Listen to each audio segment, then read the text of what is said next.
ladies, gents, and NBs. You've just entered the Last Save Lounge. I'm your host, Aaron Turbo Hoodie Amendola. Last Save Lounge is a weekly interview show where we dig into the stories, memories, and moments behind our favorite games. Every game has a story. And my guest today, Lord Iro, is going to tell us about his... How you doing, Kenny?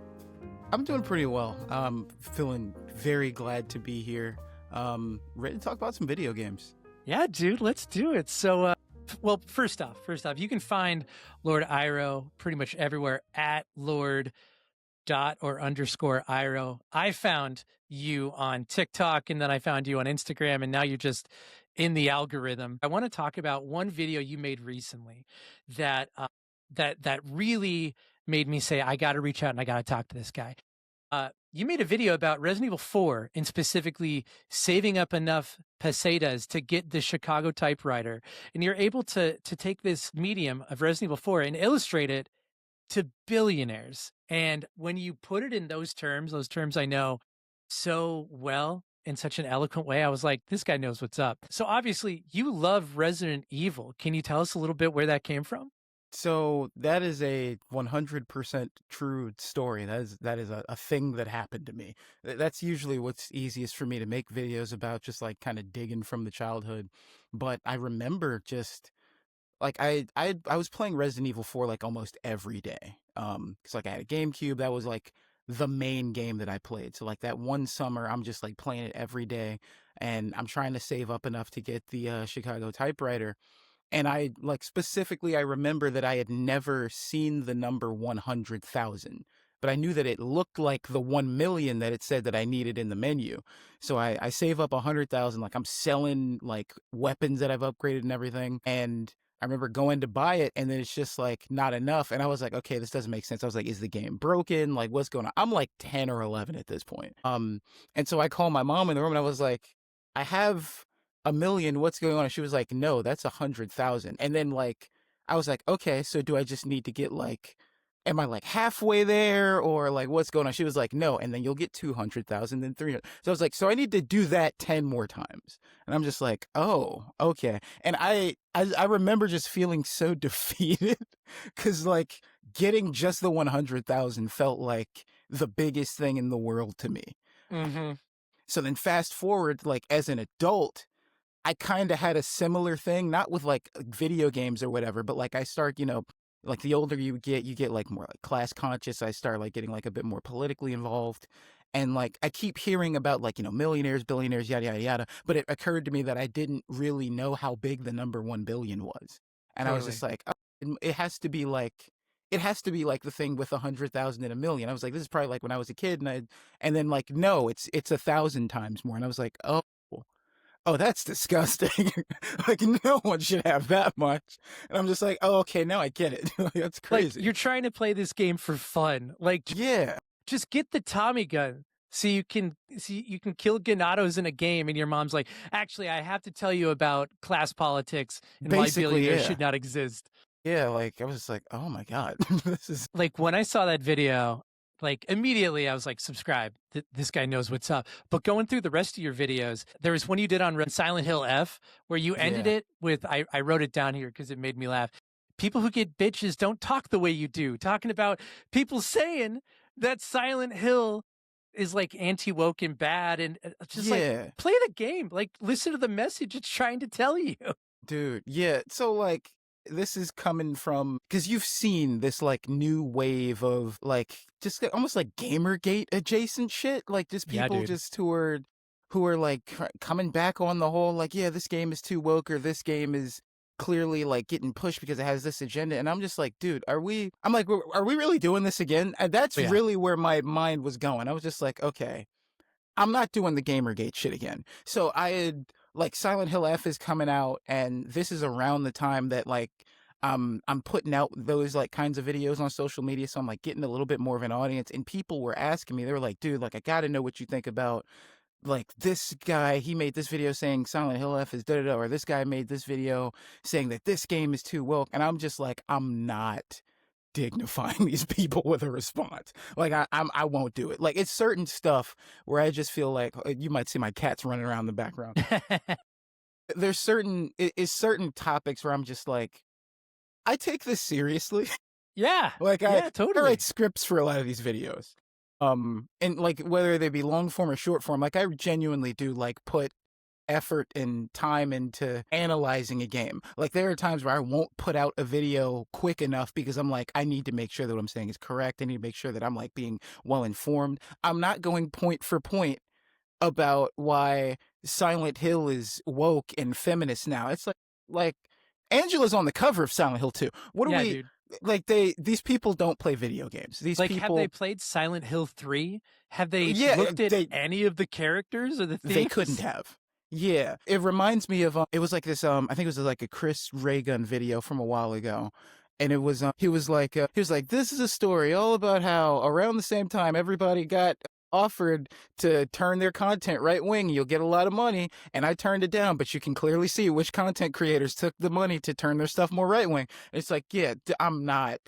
They're they're paid. They're either paid or it's just like culture war shit. And I'm just like, I'm not about to do it. But like I had to indulge just to basically say this is the one time I'm gonna address that shit, Hmm. and this is why I'm not going to like make a 30-minute video just reacting to like That's I what they mean want. yeah, That's and what like they want no, because I then they can't. can farm it and they can respond to it. But you Yeah, said it. People who get bitches don't talk the way you do. yeah, And these it's people true. they need to get laughed at. That is the only appropriate response, I think. People like that have to get laughed at because it's just like if it's all just a game to them and they're just like they're clearly just doing it for the clicks and they're like getting their money from it, cool, play the game, get your paper, it's whatever. But like if you genuinely like are thinking like this, it's like okay, like you need to be shamed out of it. Like there's no Hmm. other like approach to it. Like there's Just education yeah. because you're Yeah. clearly not looking at it the way you're supposed to be looking at it. Yeah, and it's like it just betrays any sense of like appreciation for the art form. Like, dude, like you were saying, like every Silent Hill game, like specifically catalogs like struggles of women, especially 3. I just got done playing Silent Hill 3, and it's like, dude, like 3 is just all about like struggles specifically to like a young woman. So it's Hmm. like, dude, you're just not really engaging in this the way that you say you are. They always kind of point back to, yeah, it's because these new games are like this, but if you look at the old one, but it's like the old ones are like maybe even more like partisan in that area. So it's just like, dude, I'm not doing that. I No, just can't. you're totally right. Those first at least 3 or 4 really hit the nail on the head. And then you get to the American developers, and it's like, what if he was a trucker that had a rich dad? I guess, sure. Yeah, yeah, dude. I'm trying to go through all the other ones. I grew up a Resident Evil fan, so I'm kind of like newly jumping into Hmm. playing the Silent Hill games because I never really got to play all of them as a kid. But yeah, I've heard some things about the other ones. Can I reveal how old I am in a Go for story? it. So, well, 2 things. You said in one of your videos, you're like, I'm going to be 30 by the time Grand Theft Auto 6 comes out. Oh my Dude, I'm God, going to yeah. be 40, maybe 41, depending on if it slips. It's And fucking crazy, bro. dude, and like, I have GTA 5 on 3 platforms. That's not right. At Silent Hill all. 2, this is back when eBay was sort of new. And I was, I think, 15 or 16, and they weren't checking IDs on purchases. And I was like, I can't buy Silent Hill 2 Whoa. at the GameStop, but I can get it from like Trucker Dan on eBay. That's So sick. in like a month later, they were like, hey, you got to verify your identity. And I was like, nope, this account is closed. Really? That's interesting. I never thought of like using buying a game online like as a kid back then to kind of circumvent having to show your like ID at a GameStop. Yeah, dude. And that was like the first rated M game I bought. And I remember being like, this is valuable. This game Yeah. is really valuable. And then Restless Dreams came out on Xbox, and I was like, oh, but I should probably get that. Yeah. It has another hour of Maria being wild. I don't Yeah. know. Dude, games to kind of talk about that real quick, not to derail it, because like I said, I'm just now getting into Silent Hill like a lot more. I didn't know that the game didn't like launch with Born from a Wish on there. Yeah. So like so Restless Dreams, that's the Xbox version. So clearly that has Born from a Wish. I have just recently I got a copy of Silent Hill 2 on PS2. My wife got it for me for my birthday. Killer. Yeah, she's the best. And it's like the non-greatest hits version, right? And so that doesn't have Born from a Wish on it. And apparently the greatest hits version of the PS2 game has Born from a Wish. I'm just like, that's technically like DLC, yeah? It Like, totally, yeah. in a way. I mean, you gotta like pay another $20 back then to get it. But I was like, that's a really interesting way for them to, I guess, like add something extra onto it after you've already bought it. That was Xbox saying, "We have money if you Mm-hmm. can give us your game." And I was a big Xbox 360 guy back then before I Yeah. got on the Sony train, and that was one of the reasons I wanted to play that. And I think Gun Valkyrie. I don't know. I those games, whatever. Yeah. It's crazy to think like nowadays that would be like a $10-$20 patch you could just put in. But Yeah. back then it was you need to buy an Xbox, you need to buy the game, you need to play the game you probably already played, and then get that extra content. Yeah, it's crazy. It's crazy. I'm in the same club as you as well on the buying Grand Theft Auto 3 times thing. Or GTA 5 at least. I'm at a point now where like behind me I have all the games that I want to keep. And I have a Resident Evil shelf, I have a Final Fantasy shelf, and the other day I was like, do I need Resident Evil 4 on GameCube and PS2 and PS4? So I donated them to Open Books Nice. here in Chicago. I hope that like some other kids will come across it and get the same joy that I will, but it's too much to keep up with nowadays. Like I just want to buy a game once. Yeah. Yeah, it's just all over the place. Yeah. I It's I just can't old deal with man all yells at cloud re-releases. stuff from me. And I'll keep yelling. And I will keep yelling. I'm going to get into this mid show, but before we do that, you said that you're going through Resident Evil, you're going through Silent Hill, and you obviously have a history with it. What was the first horror game you ever played? It's probably, I guess you could say it was Resident Evil 4, in a way. It is a horror game. Like, I don't want to say Oh it's yeah, not a horror game. yeah. It wasn't really my first, no, I guess you could say it was my first horror experience. I was and kind of still am today. I'm deathly afraid of zombies. If that's like, with me like being a fan of Resident Evil, that could be kind of surprising. But like no, like if as far as like I guess like fantasy enemies or whatever, zombies like genuinely do like scare me a lot. It's just like the fear of like getting eaten alive. I'm just like, Sure. that's just so like I would watch my parents play the old Resident Evils as a kid, but I would never play them. I'm just like, playing like kid stuff or like Madden or whatever because I like football. And so 4 comes out, they're not zombies. I'm like, all right, sweet. This is awesome. I'm going to do that. And I still like was a little bit like timid or whatever, but it was it was cool to basically kind of like face my fears and like jump into the franchise in a way that was approachable for me, someone who was like Hmm. afraid of zombies or whatever. But there is an interesting story about, I guess, the first like real horror experience that I had with Resident Evil. It technically wasn't 4. So I had 4. I'm playing through it for a while. And I think for like my 11th birthday or something, my uncle, he comes over and he brings me 2 games. He brings me Mario Kart Double Dash and Resident Evil Amazing. Remake. Dude, Amazing, he knew what yes. he was doing. All He right. did. He did. Sadly, this is basically, so he's like, oh, okay, he's playing the Resident Evil games himself now because he has 4. Cool, let's get him Remake. I was The scariest terrified. game of all time. It is. I still just like get the shakes playing that every once in a while. They do such a good job of just like putting you in that world. The way I describe it is it's just like it's such a good game. The atmosphere is great. It fucking sucks just being in that mansion, bro. It's just like in all the best ways.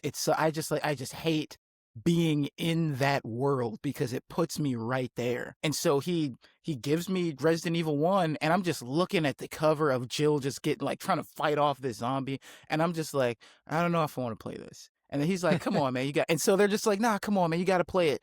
And I'd swear to you to this day, like, I don't know if it's the copy of the game I had. I don't know if I'm just like remembering it wrong. I go in, you see the first zombie, you see him like eating the guy on the ground, you see him slowly turn to you. Bro, I promise you, I shot this zombie 100 times. Every bullet that Jill had in that fucking gun I shot. And he just would not go down. And he killed me. And I was like, I don't want to play this anymore. I remember I had nightmares for weeks. And I was just like, I never want to play this shit ever again. It took me until I was an adult. Like, no lie. Like, when they re-released it on PS4 or like PS3 and Xbox 360 in like 2014, 2015, that was the first time I actually finished it. Because like I genuinely was just like, I don't want to play this. Like Yeah, man. it's that scary. But like that really like sucked me in to the entire franchise. I was able to go back and play like the PS1 games like well before that, but leading up to that I was just like, yeah, no, maybe one day I'll play it. Mhm. But yeah, it was an experience for sure. Remake is, in my opinion, a perfect game. It is. It like leans into the melodrama of Resident Evil, and you can't really beat Chris and Jill. I love all the ways that it took like the goofy parts of the PS1 game. Like who is it? Not Brad. Can't remember the guy in the hall that got attacked by Jan. He's like, they were poisonous. And it's Richard, like, yeah, Richard. like in the PS1 game, we made fun of that forever. Yeah. And then yeah. in the remake, I was like, oh shit, this is not a good scene. Yeah, no. And the Crimson Heads, the first time I saw Crimson Head get up, I was like, that's not supposed to happen. What the hell? I didn't even make it that far as a kid. As an adult, I was like, you can't be... And I'm just like, they wanted me to do this when I was 11 years old? No way, man. No way. Those are games for adults. Yeah. So again, I'm going to show my age here, but the first time I saw Resident Evil 1 was in a copy of GamePro, and my parents are super old. They were very, very old people. Their Sundays were like, let's just drive around the country in a car. It's like, all right, I'm going to bring a GamePro. And I read like cover to cover about Resident Evil, so I felt like I knew what was going to happen playing it. I was like, I know who Chris is. I know who Jill is. I know what the star. I'm ready. The way those old magazines would like tell you a lot of information, but it's only like the first 10 minutes of the game. So playing it the first time, I got so scared. I was like, Mom, you have to sit in the room with me as I play this. And when they brought the remake out, I think I was in high school or college, but I was like, I'm going to defeat my old fear. I'm going to do this. And something about it was just funny. Like, it was just charming. It was scary as hell, but like, there was something about it that felt familiar and fun. Like I wasn't an 11-year-old anymore. I could actually like do shit. That's good stuff. That's just I love that. I love stuff like that. All right, we're going to take a little break just for one quick message here. To everyone listening out there, The Last Save Lounge is supported by Patreon at patreon.com/hoodieweather. By supporting Hoodie Weather, patrons get a bonus segment each week, a bundle of Hoodie Weather games made by me, and ad-free episodes in your feeds. And if times are tough, we think you are too. You can still support The Last Save Lounge by rating and reviewing us on your podcast app of choice. Tell your friends or your rivals we're not picky. And I'm just going to say, leaving a review, it may seem like a little thing, but it helps us so much. If you're on Apple, you're on Spotify, you're on YouTube, wherever, just rate it. Give us 5. 5 is pretty good. 5 is better than 4. But we're done with that because, Kenny, I want to ask you, this is what The Last Save Lounge is for. Obviously, we talked about a lot of games so far, but what is your favorite game of all time?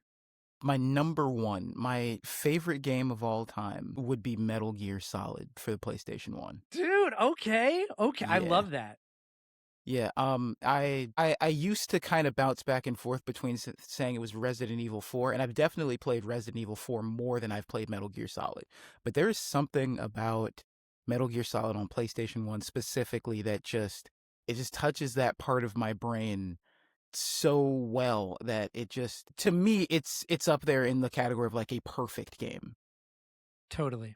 The one thing that I think is the factor that I can point to the most that really does it for me is that it is a game that is not afraid, excuse me, it's a game that's not afraid to be a video game. And it's not ashamed of the fact that it's a video game. For all the cinematic flourishes that they have, and like Kojima, he loves to kind of like overdo it with some of the like, the cinematic aspects. It still isn't afraid to be a video game. So like little like aesthetic choices, like you'll have these big long cutscenes and this like really high production value with like the voice acting and stuff like that. But when you die, it says game over.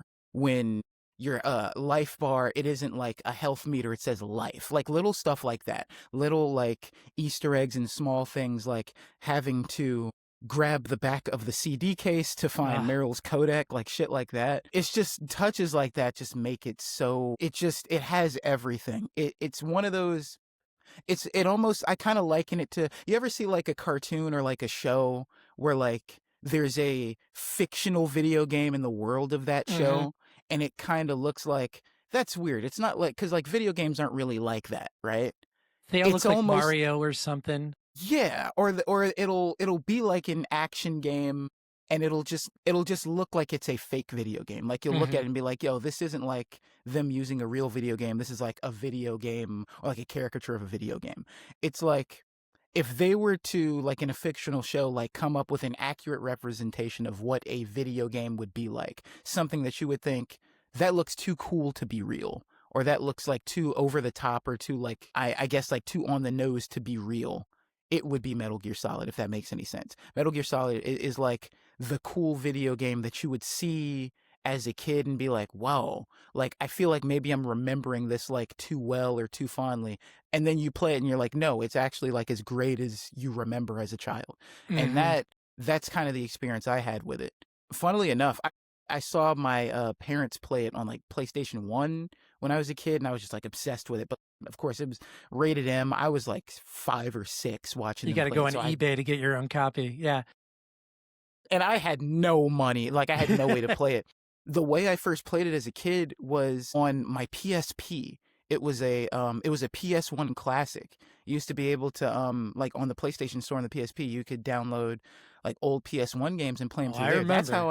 That's how I played the first Resident Evil games as a kid too. I played 2 and 3 on my PSP first, and I played Metal Gear Solid on the PSP, which funnily enough, it made getting the back of the CD case to get Meryl's codec. Yeah. How do you do that?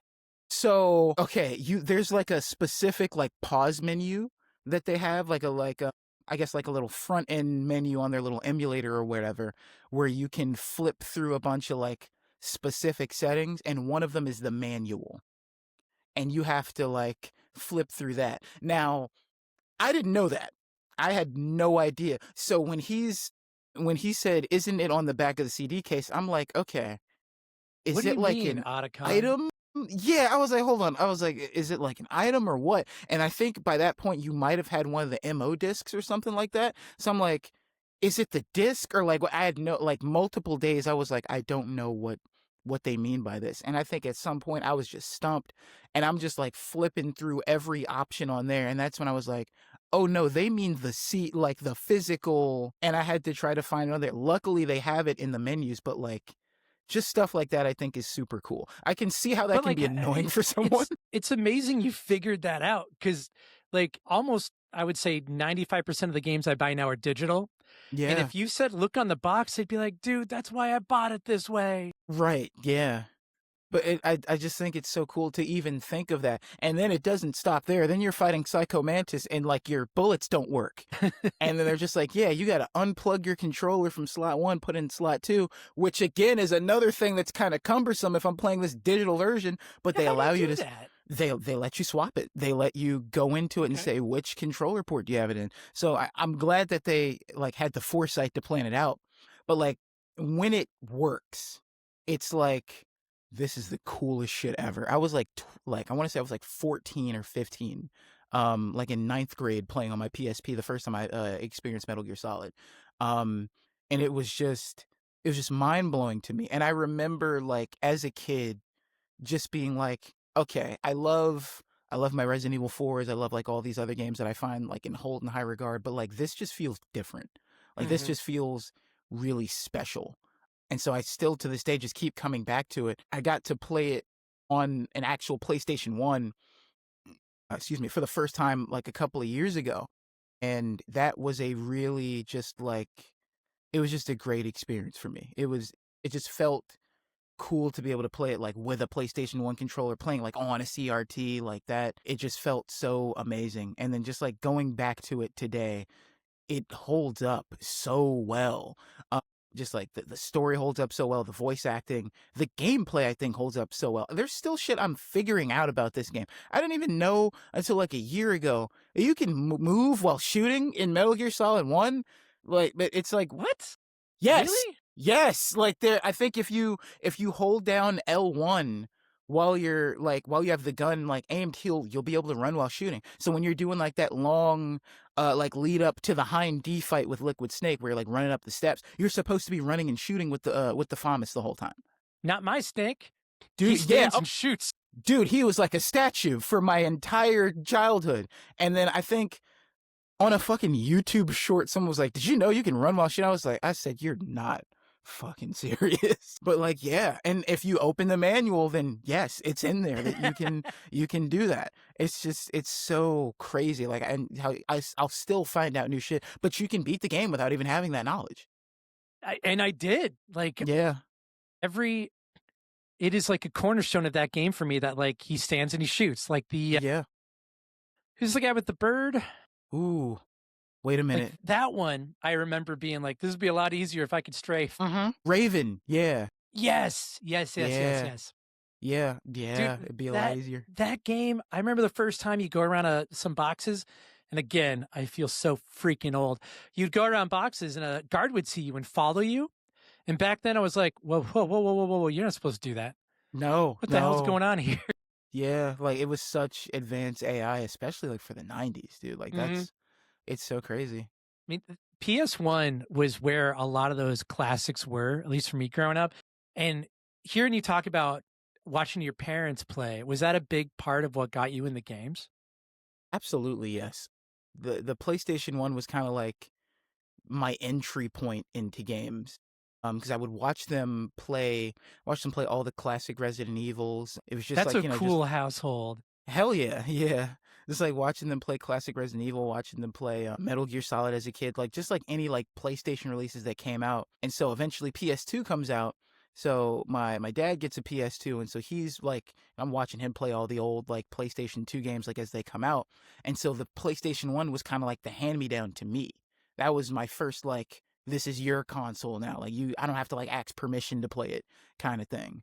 And so I kind of like got to, I guess, like relive some of Glory those days. classics myself. Yeah, but I still shied away from the scary stuff and like I didn't get to play Resident Evil or like Metal Gear because it was rated M on PS1 as a kid, but just like it gave me like a fascination with PlayStation 1. So Hmm.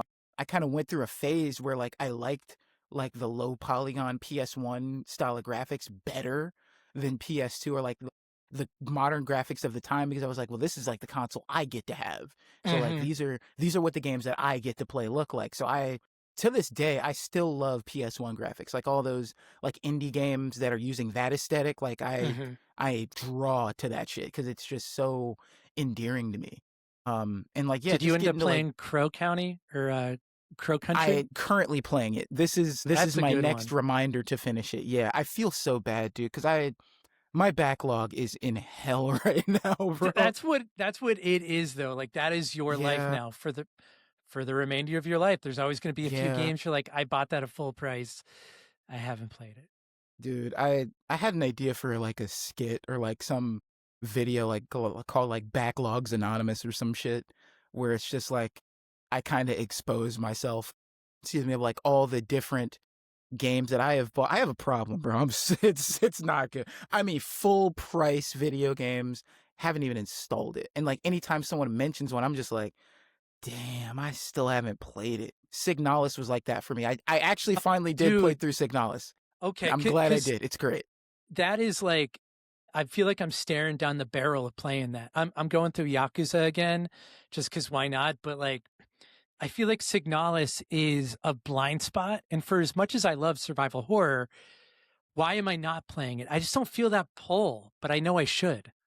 If you boot it up and just like lean into it, I promise it'll be worth it. You know what helps me? The Steam Deck. that thing, you will play every game that you never got a chance to play if you just don't have to go through. It sucks to say, but like sometimes just like having to sit down at your desk and like really like dedicate time to be like, this is time for gaming, especially Yeah, man. if you got a job and shit. It's like I'm just gonna end up falling asleep. It's crazy. Can I tell you the secret weapon?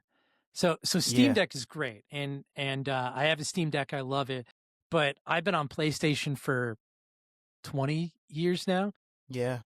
I got a PlayStation Portal, and dude, like it works so well. I blazed through almost all of Death Stranding 2 on a Hell Portal yeah. because like I don't want to be playing games on TV while my daughter, she's 2, it's just around, especially not something violent. Yeah. So that's a really great way to sneak away for a little bit or like tag out with my wife. I'll like play for a half hour, come back. But I think the future, at least for me, is going to be portables just because it used to be like with the first Switch, you'd have to sacrifice a lot of fidelity, a lot of performance. But with the Portal, I'm just streaming and it actually works. Like I'm a believer now. Yeah. We have an extra guest. It looks like. Sorry. Cat. Yeah. Yeah. What's your cat's name? I have 2 cats. Okay, now she's getting on the desk. Okay. So this one cat, her name is Doja, and she's all black. Well done. And my other, he's not in here at the moment. We have a little tuxedo cat, and his name is Solid Snake. Very good. I love Yes. that. Or we call him Snakey. I just pictured David Hayter and Doja Cat like hanging out now. That's perfect. I meant to ask you this in the first segment, but I have a question about Resident Evil. Yeah. Surprise. So there's one character that I feel like has not gotten enough love, and I don't know if I'm gaslighting myself and saying like he's going to come back, he's going to make a return, but I'm talking about Barry the Beard Burton. Do you see a future for Barry in Resident Evil going forward? Man, I hadn't thought about that. And the other is Capcom. That's fine. No, they haven't. I just like that beard and the Magnum, and I figured if anyone would have an opinion, it might be you. I don't know, man. I gotta be honest. If I'm being 100% truthful, I doubt it. Yeah, If I I'm know. just going off of like my guess, I don't know. I would say probably like less likely, if anything. I mean, his last game, he was in Revelations 2. That was cool. That was pretty cool. He got to have his like father-daughter moment or whatever. I don't know. I just feel like the fact that because there are a lot of people who are talking about returning characters possibly to Requiem or like possibly like Further or whatever. Of course, now with Leon coming back, and now we got fucking, the daughter of not Alessa, Jesus Christ. I got fucking Silent Hill on the brain of Alyssa Ashcroft. So we got like Outbreak characters and shit. So people are like, okay, listen, anything's on the table now. We got Outbreak characters like possibly back in the universe or whatever. But I have not heard it. You are the first person to mention Barry that I have heard. I've heard people saying, yeah, okay, listen, we got to get Jill back. We got to get Claire back. I have not heard one person other than you mention Barry. And I was like, oh yeah, he is there. Like, yeah. Yeah, man. Yeah. I don't know, bro. I'm holding a torch for him. And it's just like, as a kid, especially in Resident Evil Remake. Yeah. Something about like rugged, dumb Barry with his big, stupid gun. And like he gets to deliver the Jill sandwich line. And listen, let's be serious. I know he's not coming back.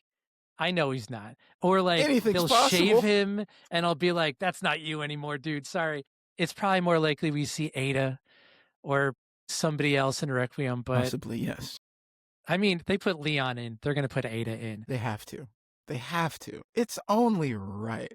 There's like this Family Guy bit where it's like John Goodman and he's like gigantic and like he's eating all the food. No one else at the table gets any of the food. There's like people have been using like a still of that like Family Guy meme, and like it's basically Leon is eating all of the food and like no other characters get to be in the games or whatever.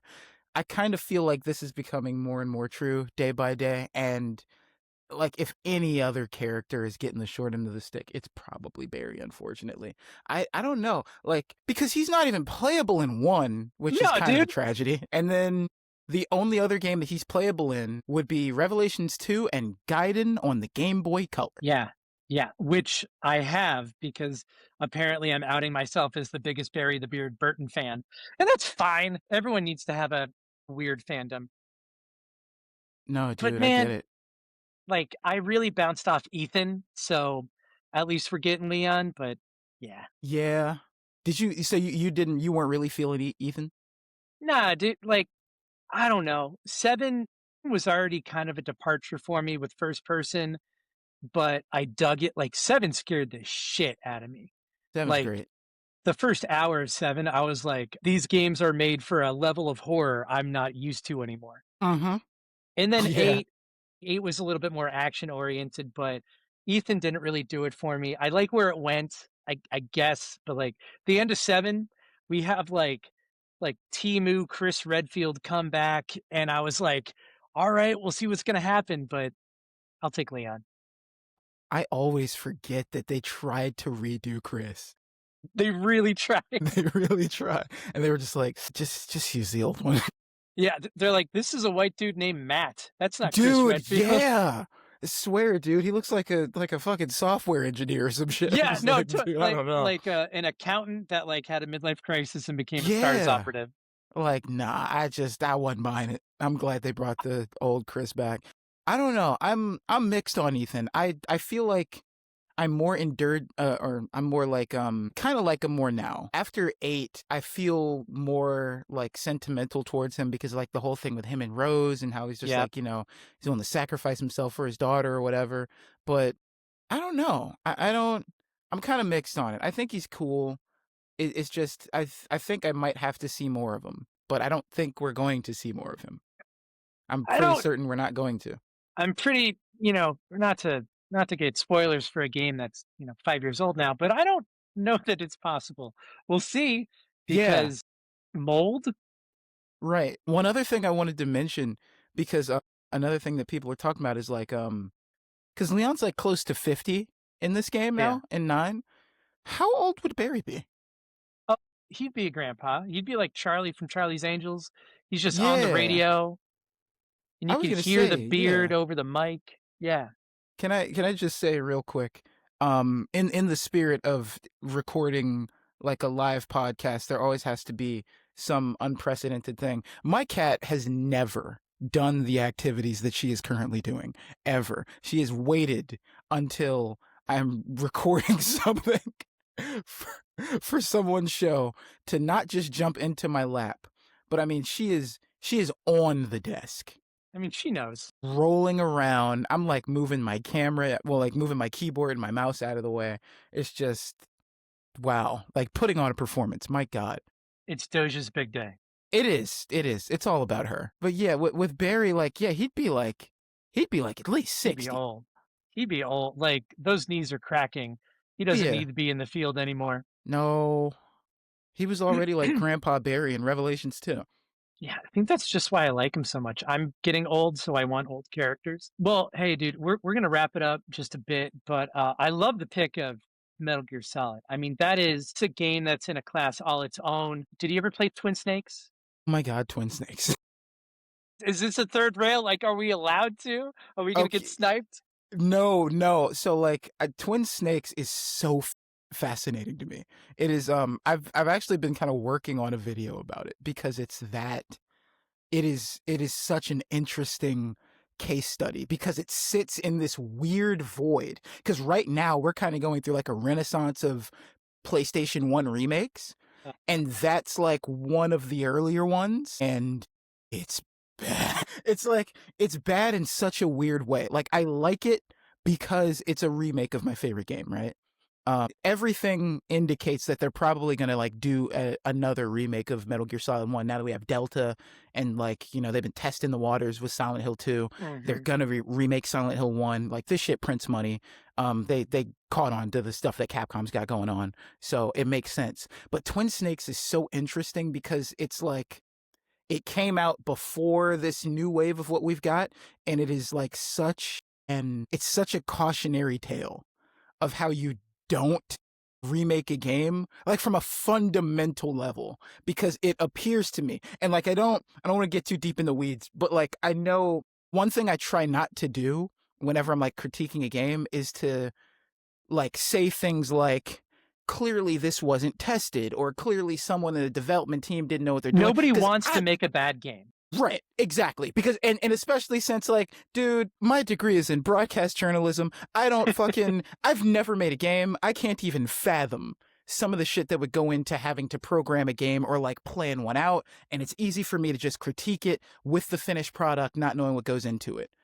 However, it seems to me with that game that they took level design of Metal Gear Solid 1 and they put it into the, I guess, like, body of Metal Gear Solid 2 with all the different, like, upgrades of the mechanics without any consideration for how it would work, because that game was not designed for Snake to be able to aim wherever he wants to and hang over rails. It is immediately But can you clear. walk and shoot at the same time? You can. Okay. You can. But Holdover? you can also aim in first person like you can in Metal Gear Solid 2 and hang over rails and drop down of them like you can in Metal Gear Solid 2. It's like specific areas that are designed for how you move and like play in Metal Gear Solid 1 are just invalidated because you don't have to engage. Like the first like little challenge is you have to kind of like get away from a camera in the first like room. When you get inside of Shadow Moses, you gotta like shimmy on the wall to avoid a camera, and the camera's pointed right at the stairs that you have to run down. So you have to like time your shimmying and your running down so that you don't get like meet the gaze of the camera. Then you have to try to like hide from the people down those stairs. So it's like a nice little like test of the mechanics that you learned from trying to avoid a camera on the first level before it. Or you can put Metal Gear Solid 2's mechanics in it, and you can hug the wall of a ledge and drop down and bypass all of it, because now you can drop down from ledges. And the entire game is like that. The boss fight with Ocelot, you're supposed to like do like a cat and mouse thing around corners, and it's like you're chasing each other or whatever. Or you can just aim in first person and snipe them in the head, and it's over in like 20 seconds. And I'm just like, oh god, the entire game's gonna be like this. And it is. It is. Mm-hmm, mm-hmm. But I think that's so fascinating to just like see how one design choice like that can like break the prior level design. That's why I think it's so fun. And I think it's worth playing for sure. It's super over the top too. It's often described like that game sounds like an old Solid Snake describing Shadow Moses to his grandkids, because he's like flipping over shit. Well, like that Hind D fight, I remember being like, oh my god, yeah. He's jumping off a missile. It's like Kojima has a very specific taste and style, but it's like if somebody was describing that style instead of actually watching it. Because like he's crazy, but he's smart about how he implements it. But Metal Gear was like, yeah, he would do this. Yeah, sure, why not? Just doesn't feel right. Yeah, it's I love it. I think it's great for those reasons. It's a lot of, I wouldn't have it like that for my first time. But like, I hope it comes out on those Metal Gear Solid collections, because you got Metal Gear 2, you got all the, hopefully we get Acid and a bunch of those other ones, but like Twin Snakes needs to be one of those games that is preserved just as a game preservation thing. Because like you said, he worked with the limitations of the hardware. And when you take those limitations away, you actually get a worse game. Yeah. And he's just really good at knowing about that. Yeah, I think that would be interesting if they put that with the collections. I hope so. Hopefully we get 4 too. I mean, that's the holy grail. I've only played it once because it's like impossible to play unless you have a PS. I went out and bought a PS3 so I could play it again. I had it like when I was a kid, because I was watching my dad play 4. But yeah, it needs to be. I mean, you can emulate it if your PC is strong enough. It's doable. Yeah.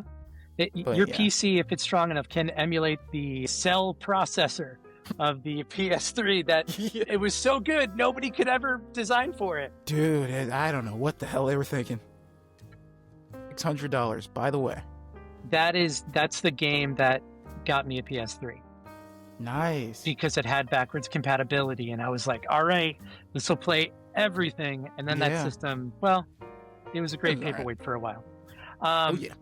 So in closing, if you had to pitch Metal Gear Solid to someone, like, let's just give you 30 seconds. Yeah. If you had to convince somebody to play Metal Gear Solid, you got the spotlight, you got the mic, what would you tell them?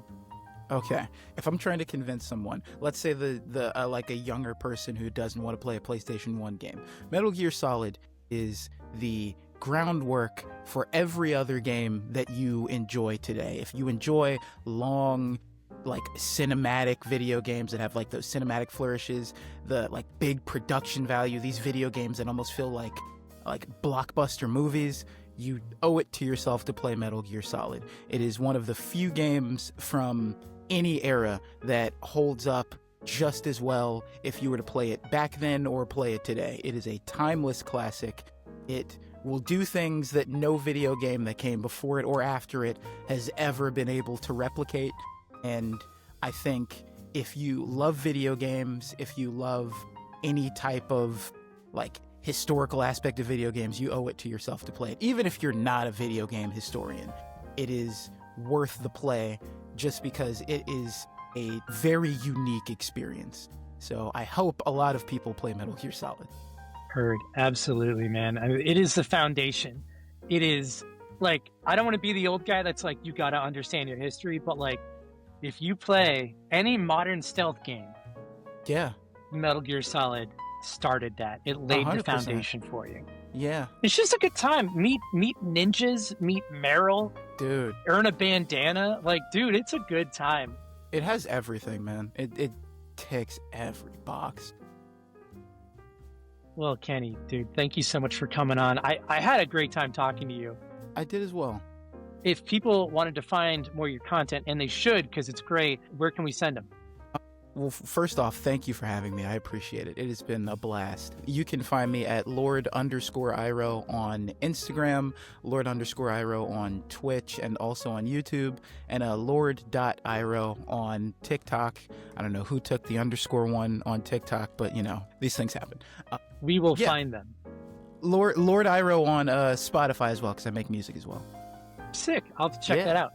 Yeah, thank you. Yeah, like I said at the top of the show, I love the way that you marry these game design concepts with your own brand of comedy. It's really super appealing for me. And I bet a lot of our audience would dig it as well. So thank you so much for coming on. But that is going to do it for us here at the Last Save Lounge today.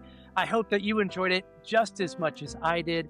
As always, the Last Save Lounge is produced by Hoodie Weather, creating comfy games and podcasts broken in like your favorite hoodie. You can support Hoodie Weather by heading to patreon.com/hoodieweather and becoming a patron for just $1. Lord Iro, thank you so much. I've been Aaron Turbo Hoodie Amendola, and we'll catch you next time. Bye. Thank you so much.